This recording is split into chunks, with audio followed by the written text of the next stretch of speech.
Hello friends, आपका स्वागत है आपके अपने चैनल के ऊपर। और बात करेंगे बाज़ारों के बारे में। और बाज़ारों में सबसे खास बात थी, आज बजट का दिन था। और आज का जो टाइटल हमने रखा है वो ये रखा है कि ऑप्शन सेलर की बल्ले बल्ले।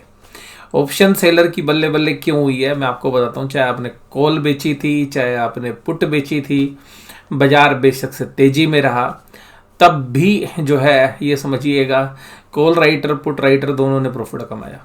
इवन कॉल राइटर को तो लॉस होना चाहिए था 237 पॉइंट चलने के बाद, तब भी नहीं हुआ।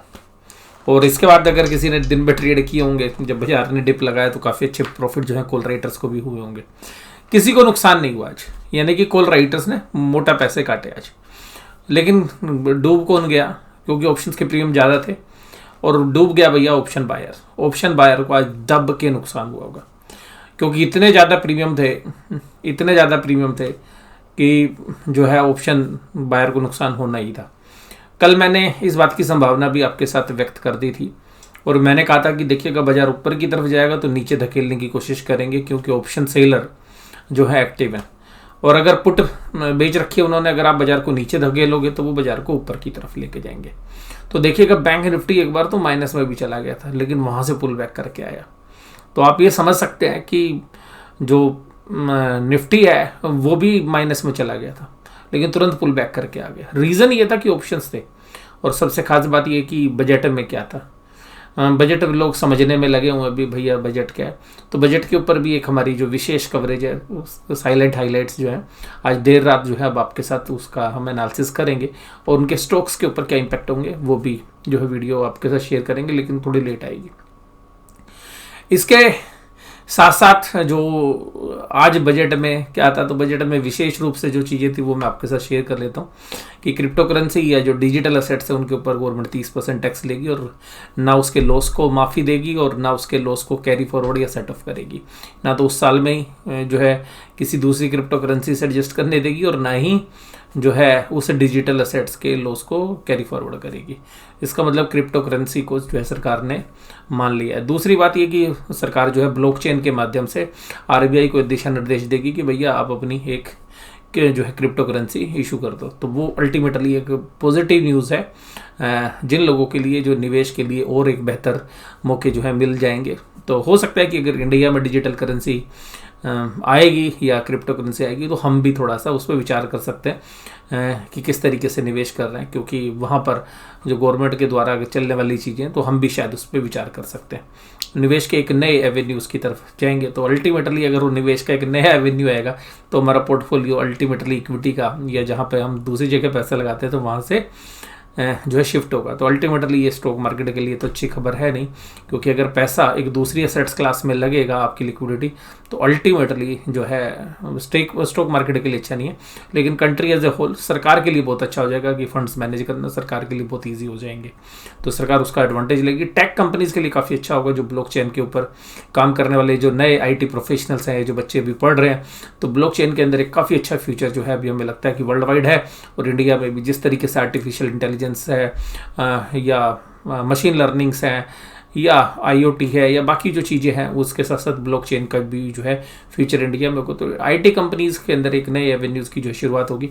बहुत सारी ब्लॉकचेन बेस्ड जो कंपनीज़ हैं वो US में तो हैं अभी, तो इंडिया में भी देखिएगा उसका विस्तार होता हुआ आपको नज़र आएगा। तो वो हमारे लिए IT के अंदर या जो हमारी नेक्स्ट जनरेशन आ रही है उसके लिए काफ़ी बेहतर जो है हो सकता है। एक और सबसे खास बात थी कि पोस्ट ऑफिस के अंदर कोर बैंकिंग बिजनेस स्टार्ट हो जाएंगे, यानी कि आप हम जो है वहाँ से डिमांड ड्राफ्ट भी बनवाएंगे, RTGS भी होगा, आपका जो है UPI भी होगा, बैंक की तरह बिजनेस करेंगे। आज से तकरीबन जो है 7-8 साल पहले पोस्ट ऑफिस वालों ने RBI को अनुरोध किया था कि जी हमें बैंकिंग लाइसेंस दे दीजिए, तब जो है रघुराम राजन जी ने जो उनको मना कर दिया था। और इंडियन पोस्टल सर्विसेज जो है अब बैंकिंग के अंदर कोर बैंकिंग बिजनेस में आएगा। और कोर बैंकिंग बिजनेस में आने से जो सबसे खास बात होगा वो ये बात होगी कि देश के दूर दराज हिस्सों के अंदर भी बैंकिंग अपने पैर पसारेगी। ये काफ़ी जो है बढ़िया है कि इंक्लूसिव ग्रोथ के लिए, जो कंट्री की इंक्लूसिव ग्रोथ के लिए मुझे लगता है कि एक वेलकम स्टेप है। लेकिन ये खबर दूसरी तरफ किन के लिए ख़राब है वो सुन लीजिएगा। तो जो PSU बैंक्स हैं उनके लिए थोड़ी सी जो है ख़राब खबर हो सकती है। और इसके अलावा जो पोस्ट ऑफिस के अंदर अगर बैंकिंग सर्विसेज चलती है तो जो माइक्रो फाइनेंस कंपनीज हैं उनके लिए भी शायद थोड़ा सा आपको एडवर्स देखने के लिए मिल सकता है, क्योंकि जो दूर दराज में जो NBFCs जहाँ पर बैंकों की पहुँच नहीं है वहाँ पर वो जाती हैं। तो पोस्ट ऑफिस लगभग हर जगह, और पोस्ट ऑफिस भी आपको प्रॉफिट कमा के देगा सरकार को, तो वो भी एक वेलकम स्टेप जो है। तो अल्टीमेटली PSU बैंक्स के लिए शायद एक अच्छी खबर नहीं है, और SBI के जैसे शेयर्स के लिए तो नहीं है कम से कम। और SBI के शेयर्स ने आज नेगेटिव रुझान के साथ ही क्लोजिंग दी। और इसके अलावा भी जो है उम्मीद कर रहे थे कि भाई PSU बैंक्स के अंदर कुछ एडिशनल फाइनेंसिंग होगी, तो वो भी जो है बजट में नदारद था। इसके अलावा गवर्नमेंट ने कहा कि 7.5 लाख करोड़ का कैपेक्स करेंगे इंफ्रास्ट्रक्चर के लिए, इसलिए आप देखिएगा स्टील सीमेंट कंपनीज के शेयर्स में पॉजिटिव रुझान था, स्पेशली स्टील कंपनीज के शेयर्स में। और इसी तरीके से टाटा स्टील का शेयर्स काफ़ी अच्छी तेजी के साथ क्लोज हुआ, और काफ़ी दिनों के बाद बहुत जबरदस्त पुल बैक हमें टाटा स्टील के अंदर देखने के लिए मिला। इसके अलावा जो स्टील के अंदर जो बाकी कंपनीज हैं, ग्रेफाइट है जैसी कंपनीज में तेजी रही, बट मुझे पर्सनली ऐसा लगता है कि ये केवल बजट की जो है ग्रेफाइट HEG जो शेयर्स हैं उनके अंदर इसलिए तेजी थी कि भाई वो स्टील प्रोड्यूसर्स को जो है सामान जो है उपलब्ध कराएंगे। और इसी तरीके से रेन इंडस्ट्रीज़ के शेयर्स में भी जो है कि भाई अगर इंफ्रास्ट्रक्चर पे इतना पैसा खर्च होगा तो जो है काफ़ी अच्छा जो रह सकता है देश के लिए भी। और इंफ्रास्ट्रक्चर में स्टील, लोहा, यानी कि लोहा जिसको हम स्टील बोलते हैं इंग्लिश में, या सीमेंट, इस तरीके की जो कंपनीज है वो लाइमलाइट में रह सकती हैं। तो देखिएगा बजट रिएक्शंस था। बजट में टैक्सेस के मामले में ज़्यादा कुछ था नहीं, इंडिविजुअल्स टैक्स की जो है छूट मांगने की पूरी फिराक में बैठे हुए थे। और बाकी स्पेसिफिकली सेक्टर वाइज भी ज़्यादा आज जो है हमारी फाइनेंस मिनिस्टर जो थी वो थोड़ा सा कम समय के अंदर बजट जो है निपटा दिया, क्योंकि पिछली बार देखिएगा जो है उनकी तबीयत भी ख़राब होती हुई नज़र आई। आपने पिछले बजटों में देखा था कि वो इतना लंबा बजट भाषण सुनाती थी और एक बार तो चक्कर भी खा गई थी, तो आज वो नहीं था। और एक सबसे खास बात ये थी कि पेपर इंडस्ट्रीज़ के शेयर्स हैं उन पर नज़र रखिएगा। क्यों रखिएगा भाई साहब, जब बजट ही नहीं आया तो बजट ही आजकल डिजिटल फॉर्मेट में था, तो आप समझ सकते हैं कि डिजिटलाइजेशन जो है काफ़ी आगे ग्रो करने वाला है। तो कितने पेपर्स की डिमांड कम हो गई है, स्कूल में बच्चे ऑनलाइन पढ़ रहे हैं, वहाँ पेपर नहीं, ऑफिस के अंदर सब जो है मेल पे काम होने लग गया। तो बहुत सारे जो पेपर्स वर्क वाले जो काम थे वो तो सरकार ही कहती भाई पेपर नहीं यूज़ करेंगे, जिसको वो कॉपी, हालांकि सरकार ने कहा कि बजट की कॉपी जो है आप पब्लिकेशन डिपार्टमेंट से ले सकते हैं, लेकिन फिर भी कुल मिलाकर जो चीज़ हमें समझ में आई कि पेपर कंपनीज़ के लिए जो है यहाँ पर बहुत ज़्यादा जो है पिछले 1-1.5 साल में सब कुछ ख़राब चल रहा है। स्कूल बंद है तो कॉपी आदि यूज़ होती हैं, बच्चे ऑनलाइन क्लास ले रहे हैं उसमें कॉपियाँ बनाते ही नहीं है, तो वहाँ पे पेपर की डिमांड कम है। ऑफिस के अंदर भी आधे ऑफिस कभी खुल रहे हैं कभी बंद हो रहे हैं, वहाँ पे पेपर्स की डिमांड कम हो गई।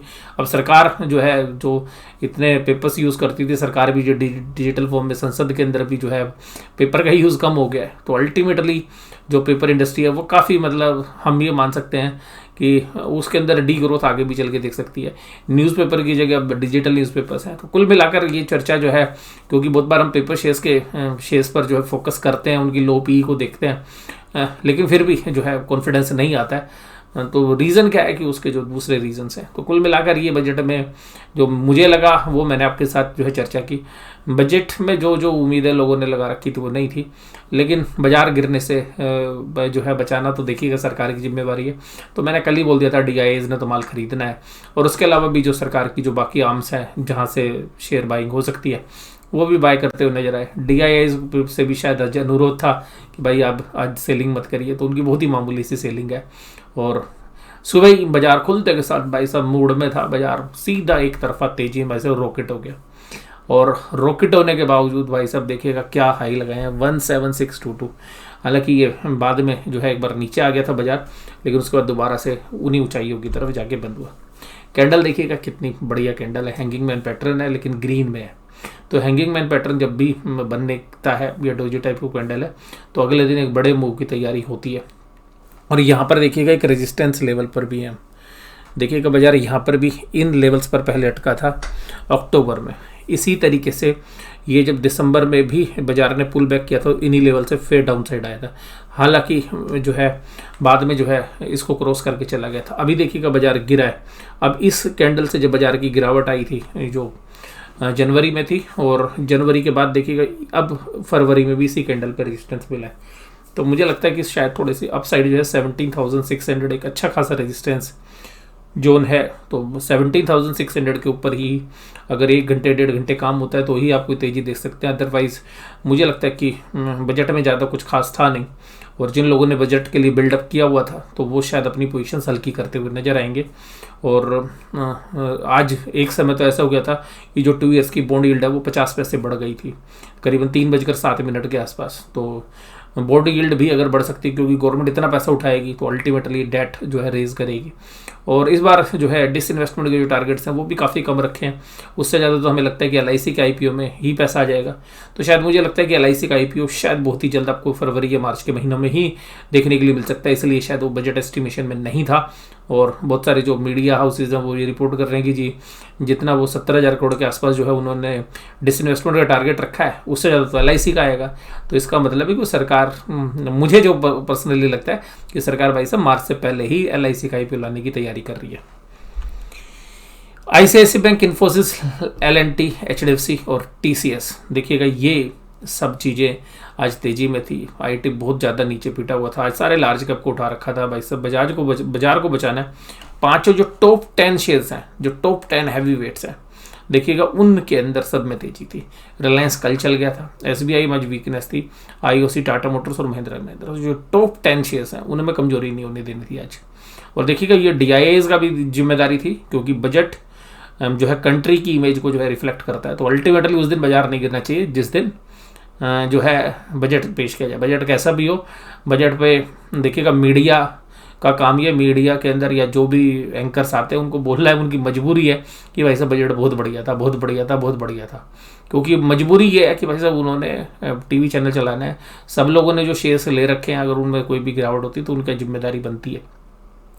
इसके अलावा देखिएगा बहुत सारे जो चैनल्स हैं उनके ऊपर जो भी एंकर्स थे सबके लिए बढ़िया रिजल्ट था। हालांकि देखिएगा जो पॉलिटिकल पार्टीज़ हैं वो तो विरोध करती हैं जो अपोजिशन वाली हैं, बट कुल मिलाकर बजट बैलेंस्ड था। मुझे जो पर्सनली लगता है कि बजट एक लाइन के हिसाब से था, ऐसा कुछ भी ना तो मुझे बहुत बड़ा पॉजिटिव लगा और ना मुझे बहुत बड़ा कोई नेगेटिव लगा। एक पॉजिटिव लगा कि capital expenditure 7.5 lakh crore government करेगी, वो एक वेलकम स्टेप है और वो बाकी चल के जो है इकोनॉमिकली काफ़ी अच्छा जो है हमें लगता है। बाकी डिफेंस का बजट भी काफ़ी बड़ा है, तो जो डिफेंस से जुड़ी हुई कंपनियां हैं उनको भी शायद फायदा है। तो हाईएस्ट जो बजट है वो डिफेंस वाला ही है।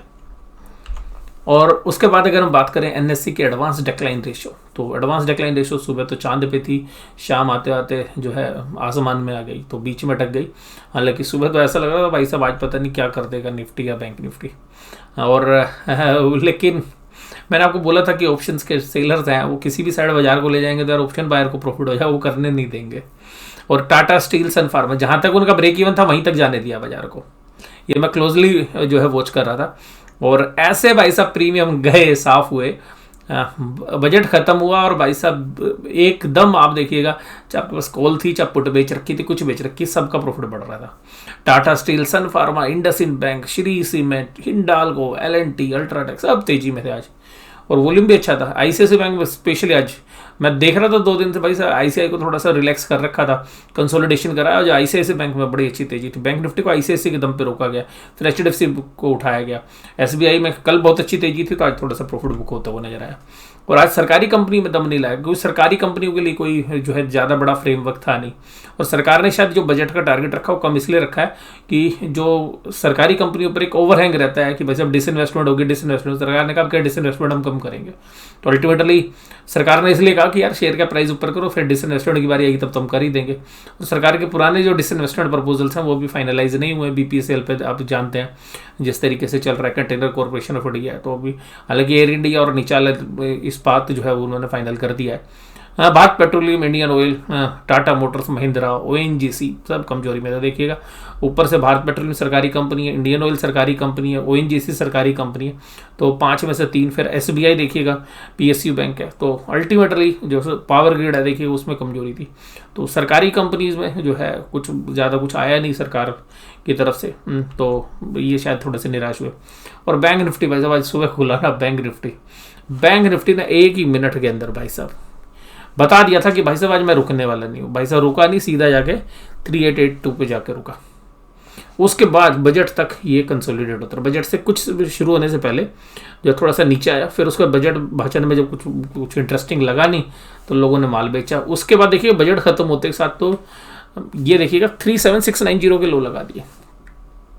लेकिन भाई साहब ये सरकार का बजट है, इसको तुम ऐसे थोड़े ना करोगे। तो और वैसे मैंने बोल दिया था नीचे भी ऑप्शन है ऊपर भी ऑप्शन है, तो बाजार हालांकि मुझे ये लग रहा था इससे शायद थोड़ा सा कम 38,300 के आसपास शायद मुझे क्लोजिंग लग रही थी। जब कल मैं वीडियो बना रहा था मुझे लग रहा था 200-300 बस इसी के आसपास शायद क्लोज हो। हालांकि 500 फिर भी बहुत अच्छा कर लिया। और लास्ट में जो बहुत लोगों ने शायद बजट खराब के चक्कर में शॉर्ट मारे होंगे या उनको कवर करा दिया। और आज सबसे खास बात यह है कि यार FIIs ने सेलिंग नहीं करी। अगर FIIs की सेलिंग होती तो आप समझ लीजिएगा जो लेवल मैंने कल आपको बताया तो उसी लेवल पे चले जाते आप। तो आज FII सेलर नहीं थे। जो FIIs की 3000 करोड़ की रोज सेलिंग है, आज वो केवल 50 करोड़ की। अगर वो होती तो कल जो आपने एनालिसिस किया बिल्कुल सही सटीक होता। उसमें से बहुत सारी चीज़ें आज भी जो है ठीक रही हैं, मैं आपको बताऊंगा कैसे। और देखिएगा बैंक निफ्टी भी इस रेजिस्टेंस पॉइंट के आसपास आ रहा है, तो दोनों रेजिस्टेंस के आसपास है। हालांकि लॉन्ग टर्म रेजिस्टेंस नहीं है यहाँ पे। ये जो रेजिस्टेंस है ये कंसोलिडेशन जोन था इसका, वो थोड़ा ऊपर है 39,200 के पास। लेकिन जो अभी पिछले महीने जो रेजिस्टेंस फेस किया था उस रेजिस्टेंस के पास है, और हैंगिंग मैन पैटर्न यहाँ पर भी है। तो हो सकता है कि जो बजट के लिए बिल्डअप हुआ था, जो बजट के लिए जो माल खरीदा गया था, क्योंकि बजट में एक तेजी की सब लोग उम्मीद कर रहे थे। और मैंने कल आपको एक बात बोली थी, याद करिए, मैंने कहा था पिछले साल जैसी तेजी नहीं होगी। मेरी वीडियो का शीर्षक ही यही था कि क्या पिछले साल जैसी तेजी होगी। मैंने कहा था नहीं होगी, और मैंने रीज़न भी आपको बताए थे क्या है। और सबसे खास बात है कि FIIs नेट सेलर थे। दूसरी बात है बाजार उतना डाउन नहीं था जितना पिछली बार था। पिछली बार जनवरी एक्सपायरी में बिल्कुल लो पर बाजार थे। बैंक निफ्टी 31,500 पे था बजट वाले दिन, 31,500 32,000। आज वहाँ से 10-12% ऊपर है। तो अल्टीमेटली ये तो देखिएगा चीज़ें ना, तो इतना बाजार के अंदर जो चलना था इंडेक्स में वो चल चुका है। हालांकि आप देखिएगा स्मॉल कैप मिड कैप के शेयर्स में तो सारा जो प्रॉफिट है वो धीरे धीरे करके 50% स्टॉक्स तो अपने पिछले 6 महीने के लो पर आ चुके हैं। अब यहाँ पे देखिएगा ICICI bank, HDFC bank, Kotak Mahindra bank, IndusInd bank और एक्सिस बैंक, ये सब किस में है? ये सब तेजी में। आज ICICI बैंक में थी सबसे ज़्यादा तेजी तो। और HDFC बैंक भी देखिएगा 1510 पर थोड़ा सा रेजिस्टेंस मिला, वहाँ से फिर नीचे आया। और देखिएगा इनके लिए भी एक चैलेंज है। इनके लिए देखिए बजट में चैलेंज क्या था। बजट में ये है कि भाई साहब अगर पोस्ट ऑफिस अगर बैंक का बिजनेस करेगा तो उसकी सबसे जबरदस्त पेनिट्रेशन है। इंडिया में कहीं चले जाओ आपको अगर SBI नहीं मिलेगा ना तो पोस्ट ऑफिस जरूर मिलेगा। SBI की भी एक लिमिटेशन है ना, हर गांव में तो नहीं हो सकता। लेकिन पोस्ट ऑफिस इंडिया के अंदर अगर आप देखोगे तो लगभग हर गांव के अंदर जो है उसकी पहुंच है। 5-7 गांव, अगर छोटे गांव है तो 5-7 गांवों पे एक पोस्ट ऑफिस तो है ही। और हम तो जो लोग जानते हैं, जो लोग पुराने लेटर लिखते थे उसमें एड्रेस ये होता था विलेज एंड पोस्ट ऑफिस। तो जो पोस्ट ऑफिस है वो कभी कभी आपका गांव का नहीं होता, दूसरा होता था। बहुत जगह होता था village and post office same है। तो मोस्टली जगह पर दिल्ली या दिल्ली के आसपास के जो गांव है उनमें मोस्टली जगह पर आपको 70% केसेस में आपको विलेज के साथ पोस्ट ऑफिस मिलेगा। कुछ जगह जहाँ छोटे गांव है वहाँ पे इकट्ठा है। तो अगर पोस्ट ऑफिस की ये प्रेजेंस होगी और सरकार ने पोस्ट ऑफिस वाले बिजनेस में 1 लाख 2 लाख करोड़ रुपए डाल दिया, जो अभी PSU में डाल रही है, अगर वहाँ से उन्होंने उनको कैपिटलाइज कर दिया पोस्ट ऑफिस को, तो देखिएगा सरकार का भी पर्पस पूरा हो जाएगा कि इंक्लूसिव ग्रोथ हो जाएगी। फिर सरकार 2 साल बाद जब इलेक्शन होंगे या 3 साल बाद जब इलेक्शन होंगे तो बताएगी देखिएगा मैंने सबके लिए बैंक की सुविधा उपलब्ध कर दी। और फिर इन्हीं के माध्यम से माइक्रो फाइनेंस भी जो है पोस्ट ऑफिस के माध्यम से हो सकता है। तो शायद सरकार के जो है इस पोस्टल डिवीजन को बाद में हो सकता है कि आगे चल के 1 या 2 साल बाद इसको प्राइवेटाइज भी कर दे, एक अलग यूनिट बना के भी कर दे। तो इसमें काफ़ी हमें संभावना लगती है। और ये शायद कंट्री के लिए मुझे लगता है बजट में मुझे सबसे ज़्यादा जो अच्छा लगा, क्योंकि जो बहुत सारे जो लोगों को बैंकिंग की फैसिलिटी जो उपलब्ध हो पाएगी, जो आज तक जो है NBFC नहीं कर पाई या माइक्रो फाइनेंस कंपनी नहीं कर पाई, वो शायद ये करते हुए नजर आएंगे। और यहाँ पर जो है जो पेंशनर्स है वो लोग अभी भी देखिएगा बहुत सारे लोग हैं जो पोस्ट ऑफिस में पैसा जमा करते हैं। क्यों करते हैं? क्योंकि भाई साहब बैंकों से ज़्यादा जो है इंटरेस्ट मिलता है। तो अल्टीमेटली जब ये बैंकिंग वाला पूरा मैकेनिज्म होगा तब तो भाई साहब सुविधा और बेहतर हो जाएगी। तो अल्टीमेटली जो बैंक की FDs हैं, चाहे प्राइवेट सेक्टर की हैं चाहे पब्लिक सेक्टर्स की हैं, वो भी शायद इंपैक्ट करेंगी। बस डिपेंड ये करता है कि पोस्ट ऑफिस वाले उसको किस तरीके से मोनेटाइज करते हैं। और मुझे इसमें एक और चीज़ बढ़िया लगती है कि जब ये फुल फ्लैश बैंकिंग वाला सिस्टम आएगा तो करीबन 20 से 30 हज़ार नए लोगों की रिक्रूटमेंट भी शायद पोस्ट ऑफिस में होती हुई आपको नजर आए। और जो बैंकिंग प्रोफेशन के अंदर जो लोग हैं उनके लिए भी शायद एक अपॉर्चुनिटीज़ आए। SBI, PNB और फेडरल बैंक, ये जो शेयर्स हैं कमजोरी के साथ काम कर रहे थे। और बैंकों के मतलब इंडसइंड बैंक देखिए कल कमजोर था, इसे बैंक कमजोर था, दोनों जो है प्लस थे। और कुल मिला के आज देखिए केवल 21 करोड़ की सेलिंग की है। तो इसका मतलब दिशा निर्देश शायद इनको भी थे, भाई आज माल नहीं बेचना है, आज बजट आ रहा है। तो आज शायद इन्होंने भी जो है जहाँ से भी आदेश आया होगा तो कुछ अथॉरिटीज़ के पास तो यार ये पावर तो रहती है शायद थोड़ा बहुत, तो कि भाई आज रुक जाओ, माल बेचना है कल से बेच लेना।